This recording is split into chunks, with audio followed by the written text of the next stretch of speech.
I am so excited today, y'all, to invite an amazing podcaster, someone who I really respect on culture and flavor.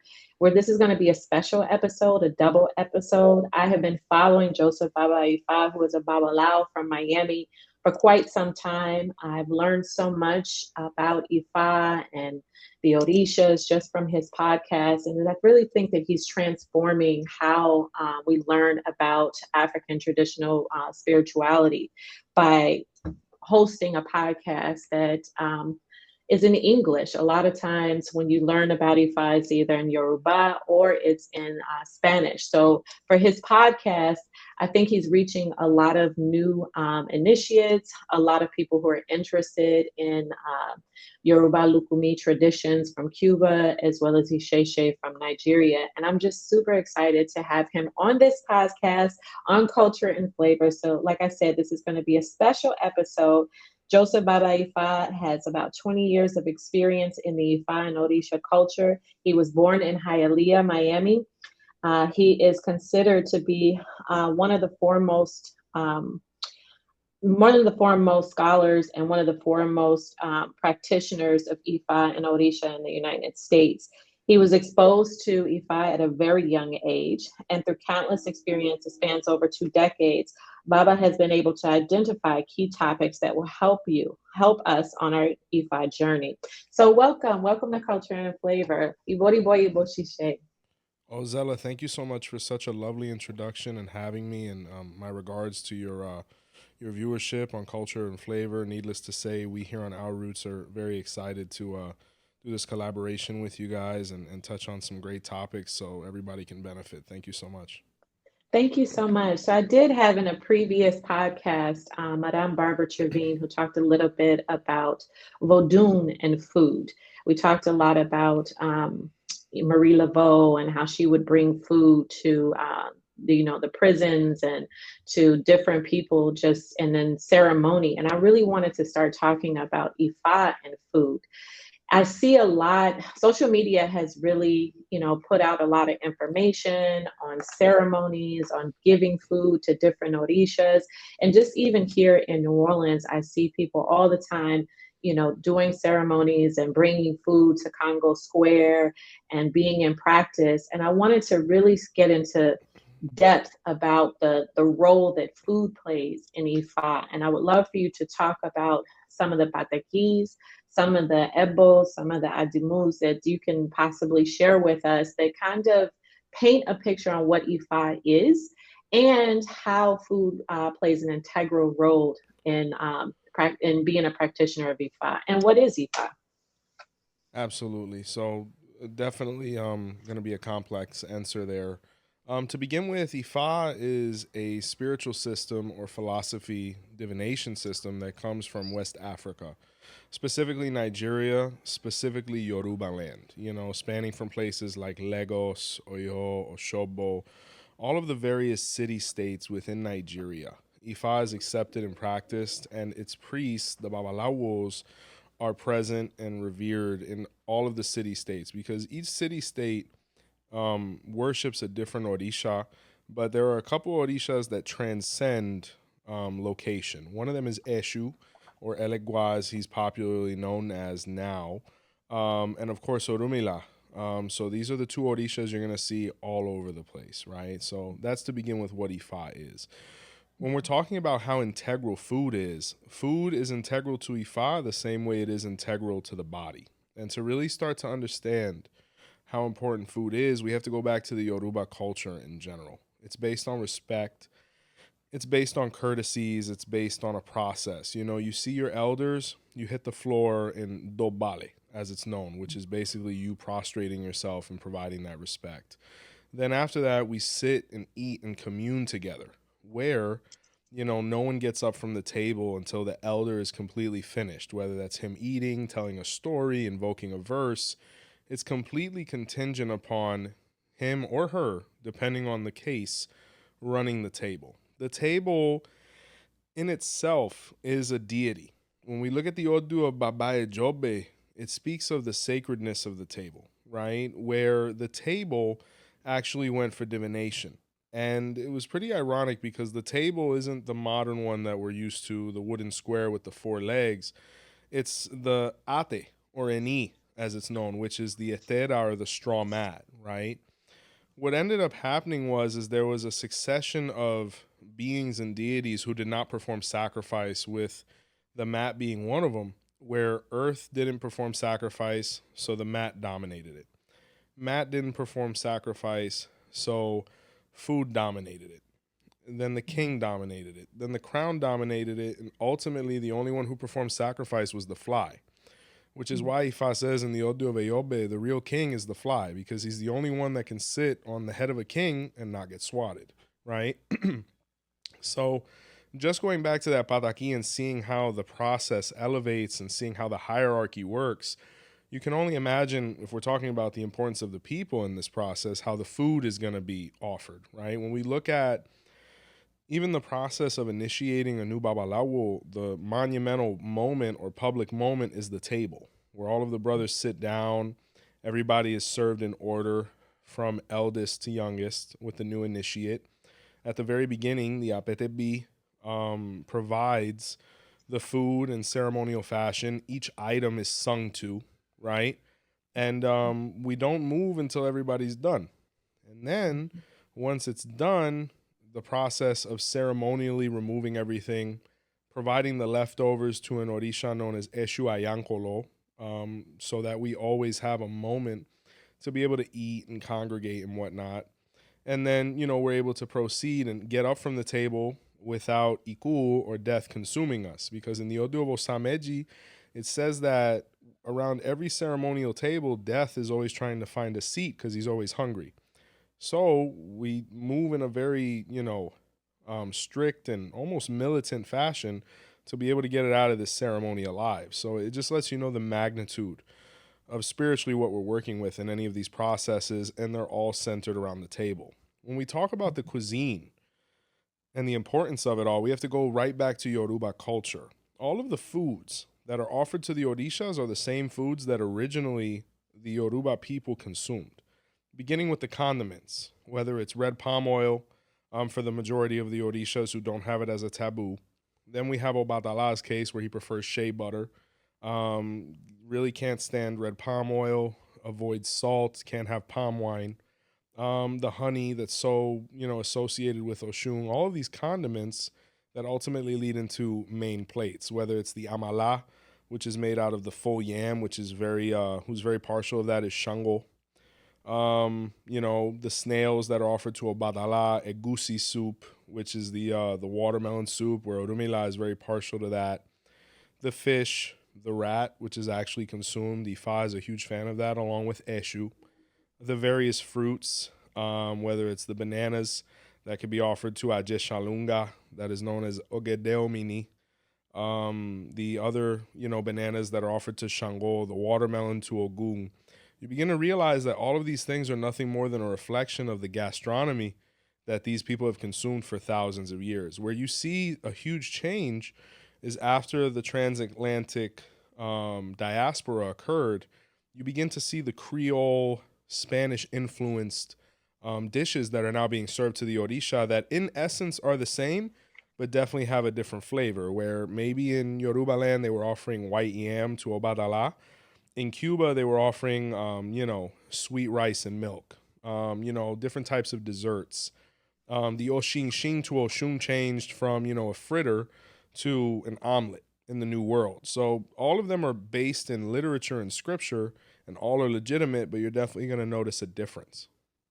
Thank you for sharing that. I was thinking about a common saying in African American culture and in other cultures. I put my foot in it, right? Oh, yeah. And when they're talking about food, that they put a lot of love, a lot of just their energy in it.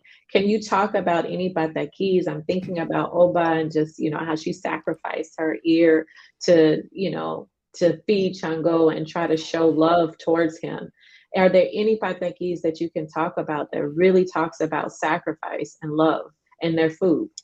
Well, I tell you, Shango was a very bad boy, and I'm going to talk about the aspects of himself where he actually faced adversity. Because when we talk about Shango, you usually always see him in this exonerated position, the king, the dancer, the ladies' man, the drummer, all these different things. He usually doesn't have a bad moment. But when we go to the Odu of 𝗿𝗲𝗿𝗍 or 𝗿𝗶𝗸𝗍𝗲, was where Shango was 𝗿𝗶𝗸𝗲's personal chef. And what occurred is he was so talented at what he did, he would get his job done in half the time as everybody else, and then he'd go party, right? Mm. So the other chefs were very jealous of Shango. To be able to get half of his results, it would take them twice the time. So they said rather than learning from him because they thought he was arrogant or he was just on point like that, they said, we're going to sabotage him and get rid of him to make us look better. So what they did was Shango would leave all of 𝗿𝗶𝗸𝗲's desserts prepared because that was 𝗿𝗶𝗸𝗲's thing. 𝗿𝗶𝗸𝗲's preferred offering is sugar cane or anything sugar based. You know, that's why he says all of the white powders belong to me, and sugar is definitely one of them. So he would leave 𝗿𝗶𝗸𝗲's desserts ready to go, and he would go to the marketplace or do his own thing. So the other chefs, knowing this, went in and put salt in 𝗿𝗶𝗸𝗲's desserts. So when 𝗿𝗶𝗸𝗲 in the evening would have his arroz con leche, as we like to call it, and Mhm. when he took that first spoon, he was expecting this nice flush of glucose, and he got all of the sodium he could imagine, and he almost died from his high blood pressure. So the next day when Shango came in, 𝗿𝗶𝗸𝗲 said, "You're fired." Mm. Shango was like, "What happened? You know, what you weren't satisfied with the food? You always liked it. I didn't change anything." He said, "You put salt in my food. You tried to kill me." He said, "No, no, no. Somebody else must have tampered with my food." And 𝗿𝗶𝗸𝗲 wasn't trying to hear it, so he kicked him out. So this wasn't a good thing because this was Shango's sole source of income in this sign. So he ended up becoming a vagabond, I guess is the best way to say it, or a transient. And he had a serious issue, so he went to visit Orunmila. When the Odu of 𝗿𝗲𝗿𝗍 was revealed, Orunmila told him his biggest mistake was delegation.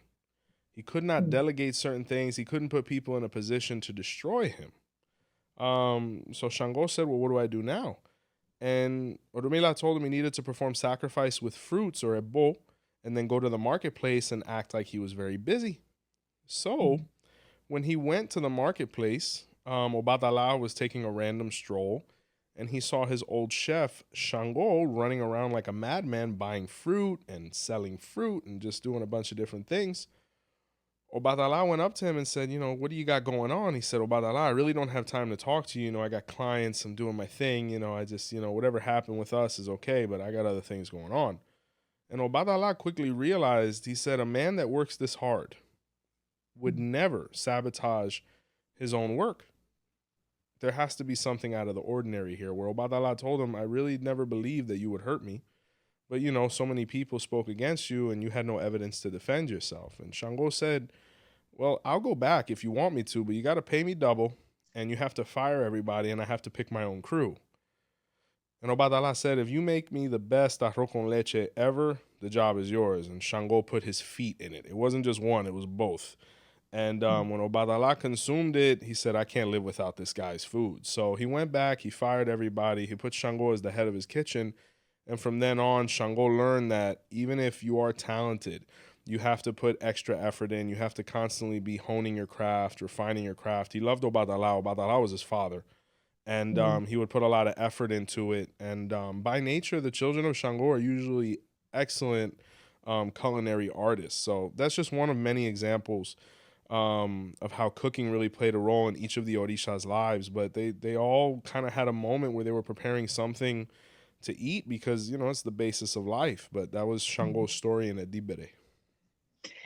I'm curious a little bit about just your own upbringing in Miami, Hialeah, Miami, and I watched some of your previous podcasts and you just talking about kind of growing up in that area before, gentrification, before it changed a lot. I want to hear more about your own personal food stories and just things that you might have seen when you were younger that also led you to Ifa and eventually become a Babalao.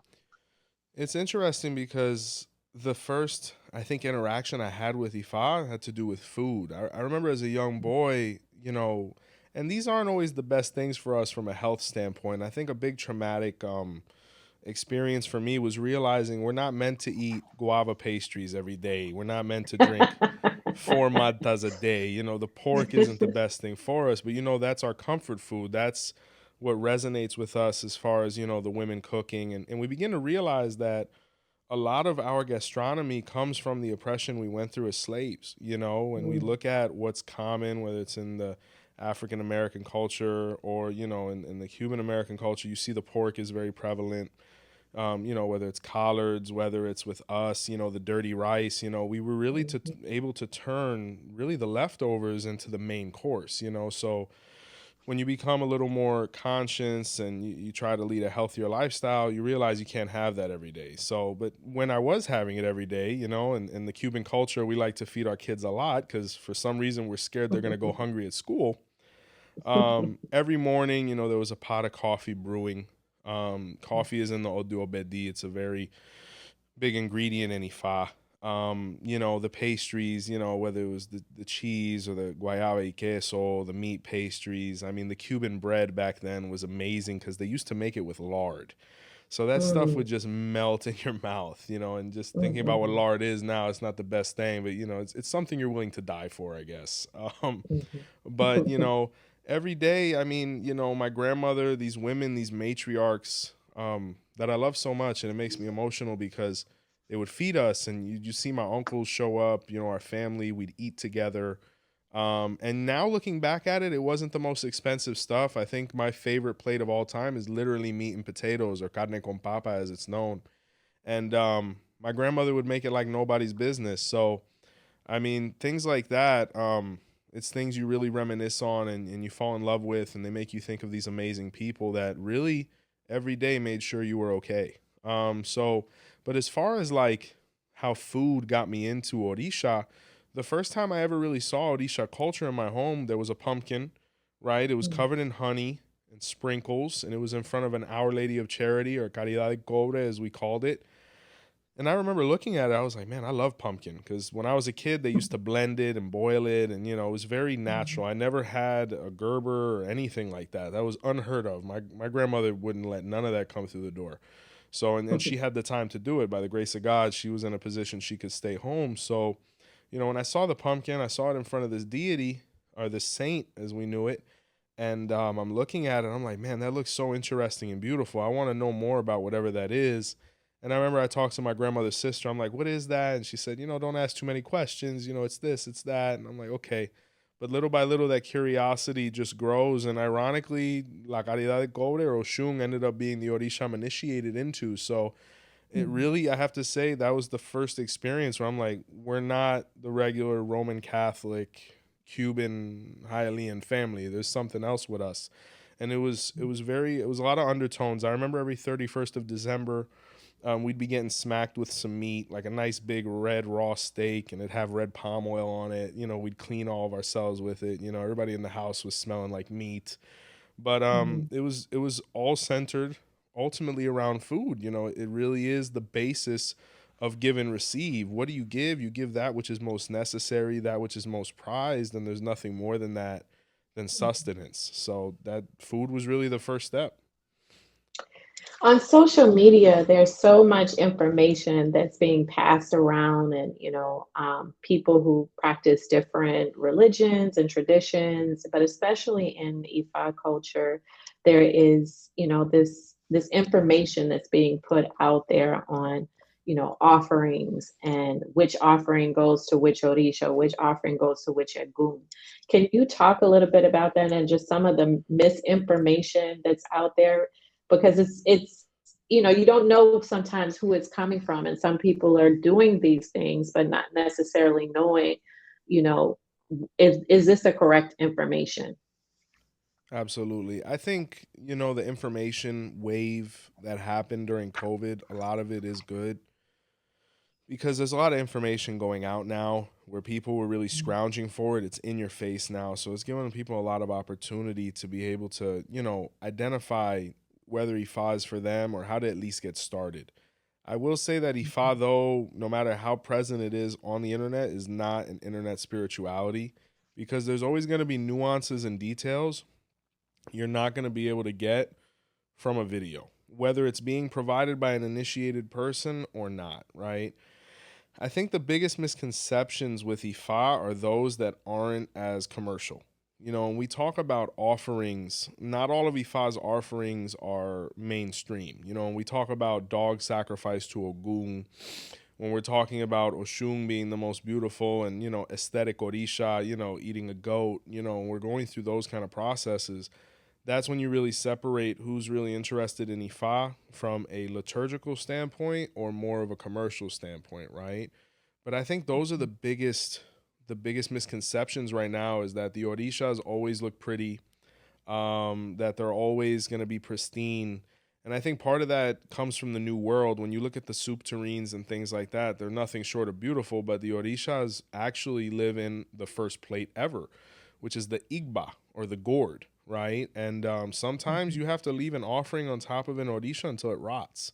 And it's not pretty, the smell, the this, but we're trying to get an actual effect because the orisha eats the energy that the food provides, and when you even look at feeding the 𝗃𝗲𝗹𝗁𝗲 or the witches, when they literally eat the entrails of the animals that are sacrificed, these are the things we actually have to do to save our lives. Not everything's a key lime pie, not everything's a pastry, not everything's a beautiful arrangement from edible, arrangements. There's things that are very rustic here, and that's what really gets the results. But I think that's the biggest misconception is the idea that the Orisha's food is always going to look like something on Food Network. It's usually not. And I think that's something people should have aware before getting in. But, the biggest taboos I've seen are probably the ones with 𝗃𝗶𝗸𝗲. He does not like salt. He does not like red palm oil. He's able to drink alcohol, but the palm juice or wine known as emu is a definite taboo. This is literally something that could turn someone's life upside down. Another one that we have to be very careful with is black palm kernel oil, also known as adi. This is nefarious for 𝘄cie as well as 𝗃𝗶𝗷𝗶. This was identified in the Odu of 𝗃𝗶𝗷𝗶 for 𝘄cie and for 𝗃𝗶𝗷𝗶 for 𝗃𝗶𝗷𝗶, where Adi was his wife and she was unfaithful to him with his brother Ogun. And he ended up marrying her, and 𝗃𝗶𝗷𝗶 stayed with Ogun's wife, which was 𝗃𝗶𝗸𝗃, or the red palm oil. That's why you see Ogun is offered black oils, and 𝗃𝗶𝗷𝗶 can never be separated from the red palm oil. So I say those are some of the biggest misconceptions. It's interesting because when you kind of look at even just the misconceptions about red palm oil, like it's fatty, and it was told, in the Western society, oh, don't eat red palm oil. It's going to make it has too much saturated fat, or it's not good for you. But when you look at a lot of the dishes that are prepared in Yoruba culture or in Ifa, it is actually healthy. Everything is plant-based. Everything is, made with your hands, and nothing is processed. I want you to talk a little bit about that because, there are a lot of folks, I think, when I'm looking on, just talking to people in general who are trying to substitute different foods and saying, oh, well, I'm vegan or I'm vegetarian, and I don't want this. But food for the orishas is quite different sometimes than food for yourself. Absolutely. I mean, if you look at the characteristic of being divine, those things don't affect you. I honestly think, on a comical note, I think the best offering to give the orishas is bacon. Just joking, but because, we'd love it if it was healthy for us, right? So, but needless to say, the orishas have a very different menu than we do. I will say this, as long as it's ethically sourced, red palm oil still to this day is the primary, fat or grease that's utilized to be able to cook. I don't know what the ulterior motives on some people's behalf could be based on something so ethnic and dear to our culture. I mean, we could only hypothesize why when there's really no scientific evidence to back that, right? When you look at places like Brazil or obviously Nigeria, I don't know. I think we should be eating more like these people because they're living to be 100 years old. I just met a Baba the other day. He's 70. I mean, this man was beautiful, healthy. Mm. You would never know. He looks like he's in his late 30s, early 40s. I said, Baba, what's the secret? He said, a lot of red palm oil. So I said, I don't know. I got to incorporate this a little bit more. But when we talk about substitutions are legitimate when they're necessary. But we're in a stage now where we're trying to accommodate Ifa to the masses when in reality Ifa is very thorough in that regard, where it needs no augmentation. There is no such thing as vegan Ifa. There is no way that someone could practice this spirituality and not at some point sacrifice or have an animal sacrificed on their behalf. There's no way around this, because the same way that 𝘃𝗶𝗱𝗲 says no child can be born without blood on his body, it's the same thing with Ifa and Orisha. There is no way around these things. Now, of course, you do it ethically, you do it humanely with respect, because a bad sacrifice can cost you your life, which is what my godfather told me in the beginning. Because when you're young, it's a very masculine position. It's a very influential position. He who's carrying out the sacrifice, whether it's in Islam, whether it's in Judaism, whether it's in Ifa, this is a very important position. And to be able to garner that respect from the elders, to gain that liberty, to be able to function at will, you had to have a certain level of maturity. So there is no way around this, unfortunately. But, our theological process explains that the animals that are ultimately sacrificed to Ifa have to go through this process to move up the spiritual ladder to deserve to be a human again, because it says that they did heinous things in the past life. So they have to go through this uncomfortable transition to be able to relinquish that spirit and be recycled back into the grand spectrum to ultimately be born as humans once more. But as far as substitutions, there's certain things we can't get around. I mean, in ideal circumstances, but there are other substitutions that really save the religion. For example, in Africa, they use the 𝗹𝗶𝗸𝗲. In Cuba, this crop really didn't give, so we use the coconut. I've even spoken to traditional priests where there's no obi over there sometimes. They'll use an orange, or they'll use anything that has a front and back face to be able to divine, because at the end of the day, we're just trying to see if the nature is balanced at that moment based on what we're doing. So some substitutions save, but others deteriorate. Mm. Can you also talk a little bit about syncretism? Because I noticed that a lot of people turn their nose up to Ifa sometimes because of the sacrifices, because of the blood sacrifices. And when you look at, more Western religions today, like going through communion, you have to drink the grape juice and the little, the wafer, but that's it. It doesn't go past that. And for those who have not been exposed to, killing a live chicken, or actual, your hands getting dirty, and being connected with, the animals and plants of our world, it's kind of takes them aback. Can you talk a little bit about syncretism with other religions as well? Well, I tell you, I guess, apart from Ifa, I was born Catholic, right? So their ceremonial process, I commend it. It has a lot of theory behind it, and I respect it. But regardless of which, once again, it's very difficult to substitute the blood of a live animal. It's very difficult to substitute the muscle and meat that's harvested to be able to make these ceremonies possible. I mean, for the longest time, I remember the elders used to say the most important part of the ceremony is eating the animal that we sacrifice. So, and once again, not to differ too much, but when you look at a wafer and you look at grape juice, and it's gone through, a ceremonial process, thus converting itself into the body and blood of Christ, as they say, when you get to Africa and when you look at, okay, we just sacrificed this ram, take a bite, here's the blood, all these different things, it's definitely a much more humbling experience. And that's what Ifa is meant to do, is humble. Humble yourself before the animal that we just sacrificed, and his loss, his memory, the fact that he gave so much to allow you to continue to be here. I think, especially with my children, I want them to go through the more rustic process, because they need to understand life is much more than, the random wafer, possibly. Mhm. And, I think in essence, they are both the same in theory. But I tell you, there's a much different effect when you see an animal transition, when you have to, clean up after it, after it's discharged, like all of these, things that are not pretty. I think it humbles you, and it creates a respect upon which Ifa and Orisha culture is founded.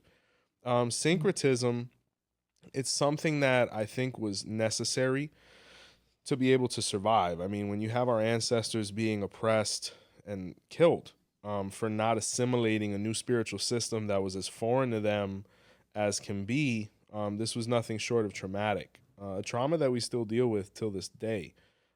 Is it necessary at this point? Is a St. Lazarus statue necessary or a St. Barbara statue? No, it is not.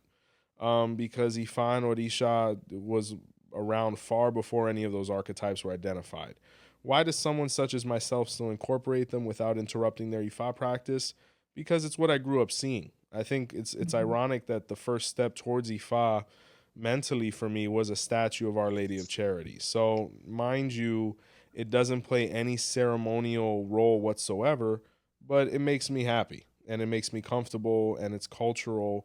And for those that have gone through that ceremonial process with us, you don't hear a Spanish, English, or non Yoruba word until it's time to actually talk to you about your sign so you understand what's being said to you. Everything is, it's as authentic as it gets on this side of the Atlantic Ocean.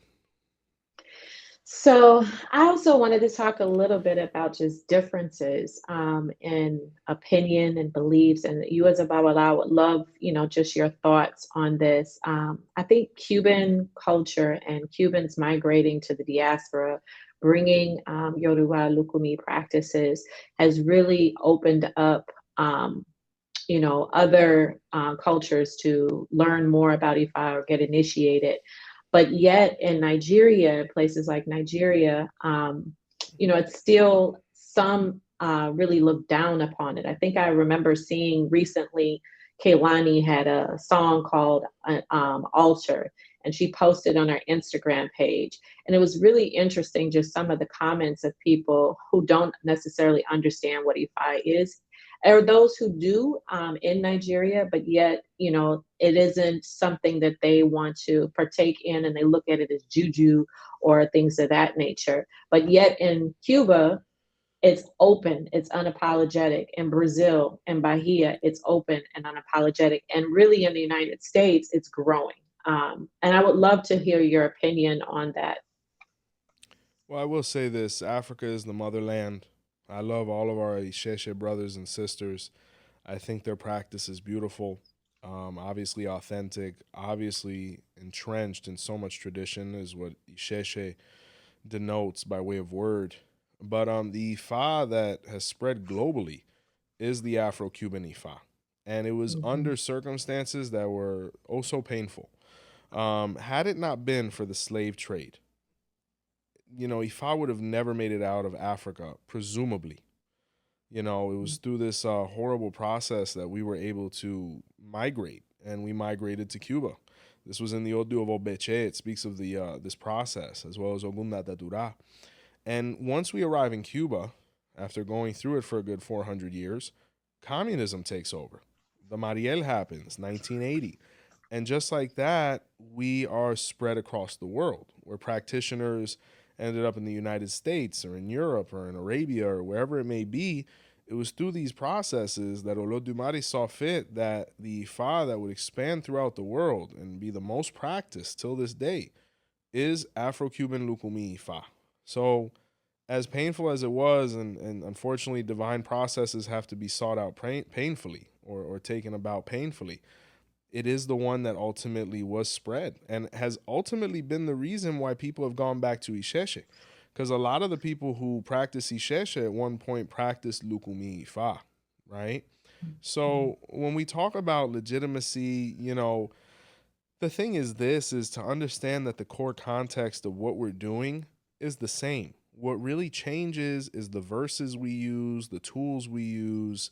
I mean, for any Ifa practitioner, 𝘃𝗃𝗃 or Lukumi, to speak negatively or frown upon anything that is Ifa centric, no matter whether it's in Brazil, Cuba, Lagos, what have you, is nothing short of sad, because the more we have this inter family dispute, the more divided we're going to be and the weaker we're going to be, which is really what's keeping us from being a recognized world religion. Ifa is a world religion already, but we are not recognized because we don't unify.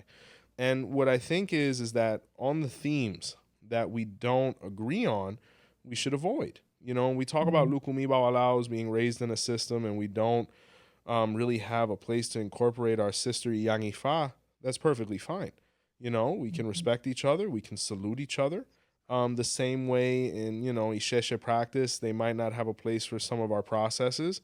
That's perfectly fine. But we have to both recognize that each of us are basing ourselves off of literature. The real issue is, our literature looks a little bit different, but the idea that our ancestors didn't take some things from Africa that are no longer there is erroneous, because you had whole clans that were literally transported from one continent to the next. And then when you look at Afro-Cuban 𝘃𝗶𝗱𝗲 and the influence it has from the land of Benin, where the original practitioners of Vodun or Fa, the Bokonons, I mean, it's understandable why we don't look exactly how they do in Ife.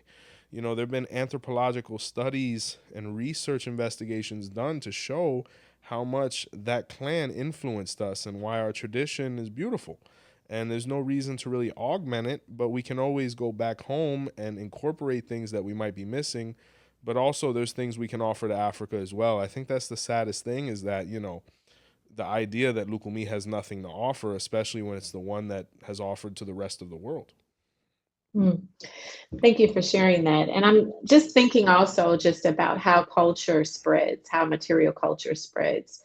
In La Habana, in Cuba, they have a huge botanica that El Chino runs, right? And then in Sure. the United States, we have so many botanicas. I remember growing up, I grew up in Chicago, and there was a botanica in Humboldt Park in a Paseo Boricua. And, Wow. you know, that just having those kind of botanicas in each city, I think created a curiosity for even those who didn't necessarily grow up in Latino culture. But now you're seeing like people make huge profits making candles, doing all kinds of things. And I know that you own a botanica as well, and what fascinates me about, being a practitioner of Ifa is you use simple ingredients a lot of times for them to do 𝗹𝗶𝗸𝗲s or different, things that, offerings that you're doing, but yet it's become a money maker. Can you talk a little bit about that? Absolutely. And, my regards to Humboldt Park. Talk about a storied and historical place. I've met a lot of brothers from over there, and really a lot of culture over there and a lot of history. So, regards to there. How do I feel about it? I'm very happy that people are finding a way to provide for themselves and provide to our community by having these ingredients within a URL's reach, right? There's nothing short of beautiful, a beautiful expression of capitalism there. We need more candles, we need more botanicas, we need all these things. The most important thing is ethics, and the most important thing is protecting yourself. Depending on whatever spiritual tradition you're focusing on, you want to make sure you're initiated in it, because you don't want to ever seem disingenuous. I mean, I've been to certain botanicas where you see throngs of initiated people, and the owner practices a completely different spirituality, which technically there's nothing wrong with that, but you can see how someone can find that disingenuous. When we look at the 𝗃𝗲𝗿𝗲𝗃, it says to have a botanica that sells Ifa and orisha products, the person has to and must be initiated within Ifa and orisha, right? To be able to provide ashe to the ingredients that you're selling, just by your presence, just by your preparation. So there's that. And then when we look at the simplicity of ingredients, it's just a reminder that Ifa was here in the beginning. What was here in the beginning? Salt, red palm oil from the palm tree, guinea pepper, alligator pepper, palm juice, these basic ingredients are a confirmation that Ifa was there in the beginning when all of these things first manifested within life.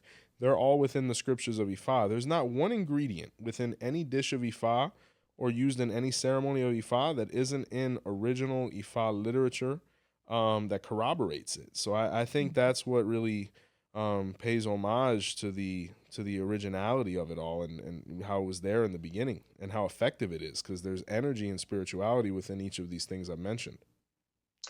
I remember you also talking about with your mom actually, and talking about the role that women play in Ifa, and the role that 𝗵𝗸𝗍s play.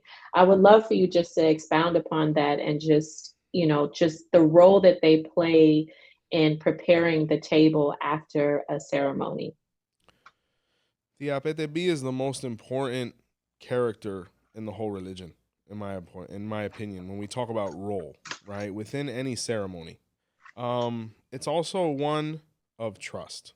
You can never have an 𝗹𝗸𝗶 you don't trust. You know, when we look at the 𝗀𝗲𝗶𝗶𝗲, which speaks of when an Ifa ceremony was going to take place, and some of the brother Bawalaos were actually jealous of 𝗀𝗲𝗶𝗲 because he was prosperous and was initiating a lot of people and he had a lot of influence.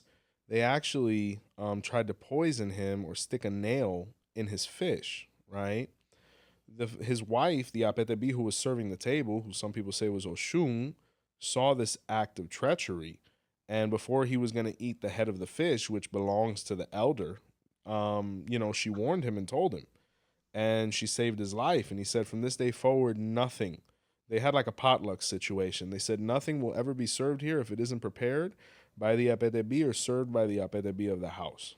So, the thing is the most important thing is education. When we look at the role of the 𝗹𝗶𝗶, if you just see a woman serving a table, they're like, man, it's a little misogynist, a little chauvinistic, I mean, can she do something else? But when you look at the history of the inauguration of that position, she really was the lifeblood behind the whole ceremony. We can't finish. I mean, I look at my wife, when I'm going through the hand of Ifa processes or my Ifa processes, there's a whole nother department that's functioning besides what's going on in the room. To be honest with you, the easiest part is the part in the room. When you're preparing food, which is arduous, it is definitely a passion of pain and love. You begin to realize, the people outside, the warriors of the kitchen, as I like to say, they're on a whole nother rank than us. The people taking out 𝗪𝗂𝗋s, the people processing the animals, the people, like it's a circus out there. Where I find, my serenity on the other side of the curtain. Some people perform wonderfully there. And I'll make another mention to a gentleman right now. My godson Travis has become a fabulous alache. I've never seen this guy sweat.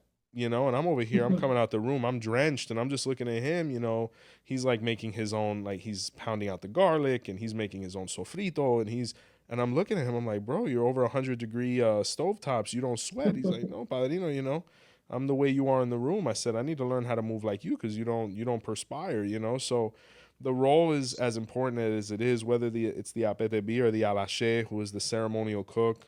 Allah means owner or he who covers or owns.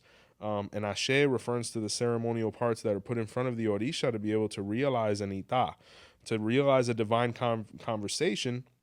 The 𝗀𝗲𝗶𝗶𝗲 says the orisha must be fed to be able to speak. No one wants to talk when they're hungry. It's because there's energy within us that needs to be satisfied by way of this food. So, it's really the most important part of the ceremony, the back of the house, as I like to say, going back to my serving days. And when within those ceremonies, as well as in other parts of practicing Ifa, there's also a role that plants play. Can you talk a little bit about plants and any patakis that you perhaps want to share about the sacredness and medicinal purposes and spiritual purposes of plants? Yeah, I have a great one. Well, to be honest with you, plants were the original food. I mean, before we became hunters, we were gatherers, right? We were people of agriculture. So whatever you deserved is what you were able to receive from the earth, right? There's a pataki in the 𝗀𝗲𝗿𝗂𝗃, which is my sign backwards, or the Omoia, where Olofing became sick, the governor, however you want to interpret him. And everybody came to try to feed him, help him, cure him, the doctors, etc. And he was basically paralyzed in his bed. Oromila was on a pilgrimage, to be able to figure out said issue. And what he did is he performed divination, where the 𝗀𝗲𝗿𝗂𝗃 was revealed, where Ifa said he needed to perform sacrifice to 𝘃𝗠 in the garbage, right?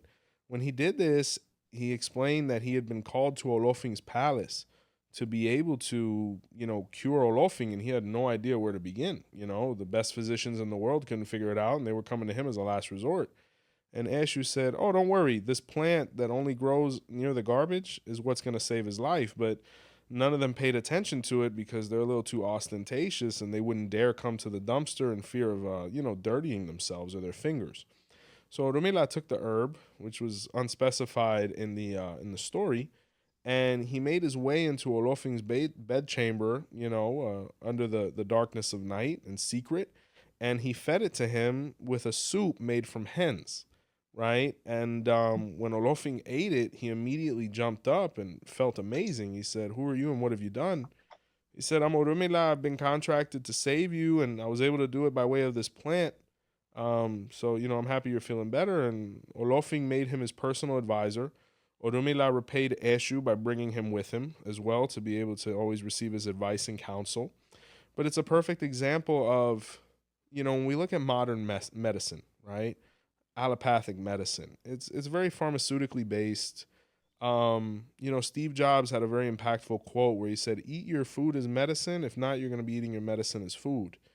We need to go back to the basics. We need to go back to our roots, not to put a pun there, right? But the basis of all medicine comes from these plants, comes from Osain, comes from the knowledge, the ancestral knowledge that over thousands of years and a lot of hiccups, we've been able to identify the positive qualities from each of them. And that's why Ifa is so incredible, because I could be a Babalawo and maybe my training is within direction of ceremony in my case, but you have other brothers who just dedicate their whole life and career to understanding plants, experimenting with plants, and it's definitely not one that's wasted, because it's over there in Nigeria. The holistic medicine is on par with the allopathic, and the doctor works in conjunction with the Babalawo. And in Cuba, you see that a lot of that too, because a lot of the brothers are Babalawos as well. If things don't go well in the hospital, they'll be like, "Go see my godfather." And sometimes you can get a resolution with something as simple as, I don't know, a spinach. Mm, mm. And I'm just thinking also just about political moments in history. When you look at like the Haitian Revolution, God New bless. Yeah. Orleans culture would not be what it is today if the Haitian Revolution wouldn't have happened, right? And and the fact that Haiti is constantly punished for that action, and for also this mysticism or this fear of voodoo. And when you look at Cuban immigrants coming to the United States, leaving communism and bringing culture wherever they go, and then you see indigenous practices growing, people being interested in ayahuasca, people being interested in other forms of religion, hoodoo, etc. Why do you think this is happening in this point in history? Well, I actually I want to make a quick note before I delve into my ancestor about the Haitian Revolution. That action of Toussaint Louverture and a couple of the other names, unfortunately, I can't recall right now, was the single greatest achievement for all Afro Caribbean people. Mm, When you look at Voodoo, when you look at Haiti, I'm from Hialeah, but I was always back and forth between Hialeah and Opalaka. So very high Haitian population. I was raised with a lot of them, and beautiful people, and they provided a glimpse of hope and triumph in to all of us, of what we could achieve. So, grace be upon those men and women. But I think what's happening now is that people are looking for answers. People are scared.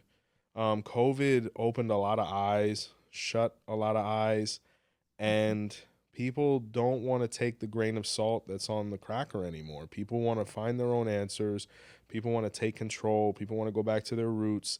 They don't want to be caught off guard again. And you begin to realize that which is popular and that which is mainstream is only trying to spoon feed what's been given to us up until this point, which people are not having. They're adverse to it. So where are they finding their ancestors? Where are they finding their answers?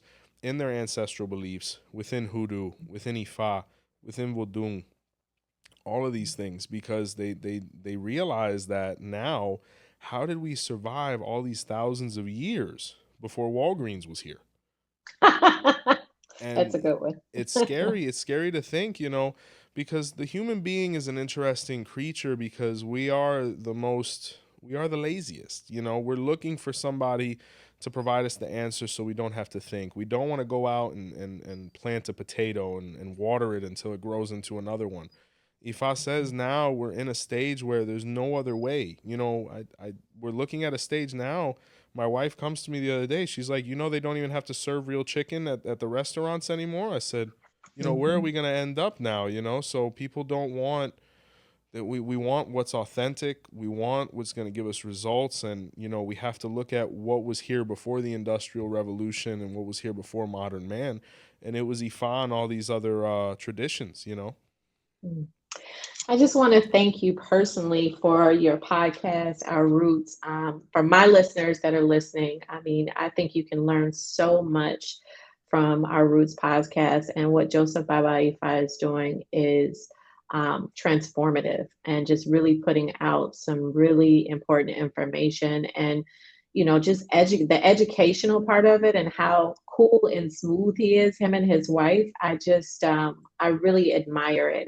And so I just want to encourage my listeners at Culture and Flavor to check out his podcast. And I thank you so much for being on Culture and Flavor and, doing this double episode for Our Roots podcast. I mean, it's such an honor. I'm fangirling. I tell you, we reciprocate all the accolades as well. We love what you're doing over there. Thank Being you. real foodies. My Instagram is three things: me acting like I'm trying to work out, Ifa, a cigar, a cigar, and food. Right. So, Yes. I give all accolades to my wife. The channel is really her child. I just Mhm. show up and go to work, but she's the real brains. Gentlemen such as Phil and his organization, they've facilitated things wonderfully for us. And to your viewers as well as mine, study, get around Mhm. good people, listen to valid information through verified people, and you'll begin to realize that Ifa can provide solutions where no one else can. So I think that's where the real Ashe. benefit is going to come from. Mm. And you are always welcome to come and visit New Orleans, you and your wife and your family. So just wanted I to can't put that wait. out there. I can't wait. Oysters. That's what we want to get. Yes, Oysters, some char-grilled good, oysters. some gumbo, some dirty rice, Yes, man. That's what I'm all you about. got it. All right. Thank you so much for joining Culture and Flavor. God bless you, Zella. Thank you guys. God bless you.